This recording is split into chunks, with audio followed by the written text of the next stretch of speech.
I'm John Scott. Hi, everybody. I'm Jenna Lee. Thank you so much for joining us today. All this follows the release of new emails showing a top White House advisor pushed a narrative linking the attacks to an anti-Islamic video. And this morning, Brigadier General Robert Lovell, a top intelligence official in charge of the region at the time, who monitored the assault from his post in Germany, testified before the House Oversight Committee. And he said there should have been a military response and that no one thought a video had anything to do with the attack. The attack that left 4 Americans dead, including Ambassador Chris Stevens. Benghazi in 2012. This is the most serious of the themes. There are many sayings in the military. One saying that rings most true is, you fight the way you train. And in Benghazi we did. Many with firsthand knowledge have recounted the heroism displayed by the brave Americans in Benghazi that night. They fought the way they trained. That's in the record. Outside of Libya, there were discussions that churned on about what we should do. These elements also fought the way they were trained. Specifically, the predisposition to interagency influence had the military structure in the spirit of expeditionary government support, waiting for a request for assistance from the State Department. There are accounts of time, space, and capability, discussions of the question, could we have gotten there in time to make a difference? Well, the discussion is not could or could not of time, space, and capability. The point is we should have tried. As another saying goes, always move to the sound of the guns. We didn't know how long this would last when we became aware of the distress, nor did we completely understand what we had in front of us, be it a kidnapping, rescue, recovery, protracted hostile engagement, or any or all of the above. But what we did know quite early on was that this was a hostile action. This was no demonstration gone terribly awry. To the point of what happened, the facts led to the conclusion of a terrorist attack. The AFRICOM J2 was focused on attribution.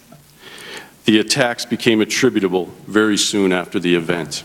Let's bring in Katie McFarland, Fox News national security analyst and former Deputy Assistant Secretary of Defense in the Reagan administration. I want to talk to you a little bit about what you wrote this morning about why Benghazi matters. But first, your reaction to what we've heard so far. Well, I mean, I'm not terribly surprised. What it looks like is the administration never provided adequate security. We never tried to rescue those people when they were under attack.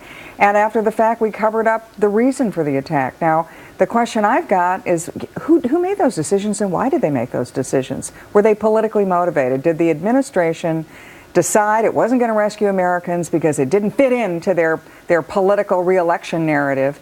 And after the fact, when it was pretty clear that Americans, were under attack by a terrorist group, did they cover up and lie about it again because they wanted to win an election? As we wait for answers to some of those questions that are still out there, you write, everybody is still missing the big picture when it comes to Benghazi. Right. What are we missing? I think it's about abuse of power. Jenna, I was in the Nixon administration during Watergate when President Nixon was investigated for did he use the intelligence community, did he abuse his position as president? That was a really painful time. It tore the country apart. But it was important to do. Why? Because you want to make sure the President of the United States does not use the nonpartisan intelligence community and military for his own political election purposes. Quickly, if we could, because that comparison is being made to the time of Nixon and Watergate. In fact, last night, Senator Lindsey Graham brought that up. So I just want to play that sound and I'll get your reaction to it. Does it matter, Senator Clinton, Secretary Clinton, excuse me? The difference between a coordinated terrorist attack that you should have planned for, closing the consulate rather than keeping it open does matter. The difference between a spontaneous event and a rise of terrorism, a broader foreign policy failure, is substantial.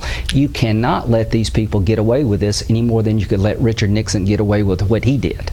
Is the comparison fair? Yeah, it is.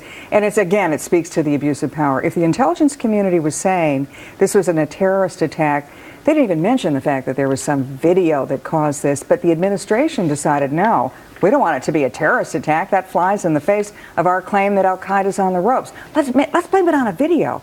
If that's what happened, and that the President of the United States, through his people in the White House, skewed that intelligence reporting and said, no, it wasn't our fault, it was because of a demonstration that nobody could have blamed. Then what it is the president saying, I'm going to use, or the president's people, I'm going to use the intelligence community and the military for my own political purposes. We don't do that in this country. Some critics of the administration and supporters of the administration actually have some common ground here when it comes to Benghazi, because those groups believe that the administration believed that the video was part of the attack, regardless of what they saw through the intelligence report. So this is something this is a philosophy that they had believed and embraced regardless of what was placed in front of them.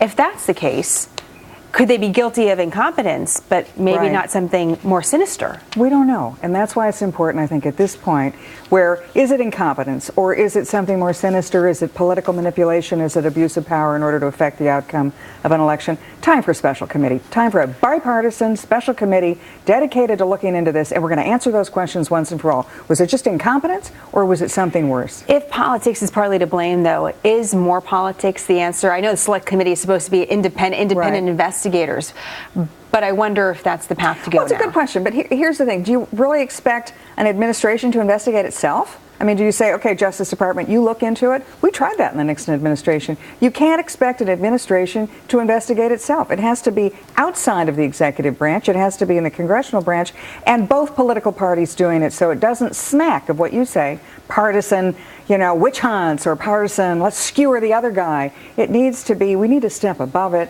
and say we need a bipartisan answer to this. Even some members of the Republican Party have been hesitant to go down that route. So we'll see if this actually comes to fruition.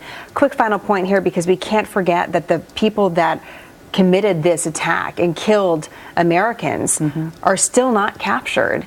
Do you think we're too focused? I mean, the White House sometimes says that as a way to deflect a little bit. But I do ask that question sincerely, because here we know all the major players, even inside the White House at the time, but I can't even tell you the name of one of the people that is a suspect of this attack. And I wonder how that adds to this whole equation and whether or not we have our priorities straight. I mean, what does it say to that part of the world? Oh, go kill Americans. You'll never be held accountable. In fact, one of the people who supposedly was a ringleader sits in a cafe in Benghazi giving interviews to the New York Times and other places. And we know where he is. Why don't we go get him? Too many unanswered questions. The hands up, I think we'll just leave it there. KT, it's great to see you. Thanks for the analysis. Appreciate it. Check out, by the way, your article, editorial on FoxNews.com. Also, be sure to tune in for a special program on those newly released Benghazi emails. Don't miss Fox News reporting White House cover-up revealed. Bret Baier is going to be the host of that coming up Saturday, 10 p.m. Eastern Time, again on Sunday at 9 p.m. Eastern, only on the Fox News channel. John?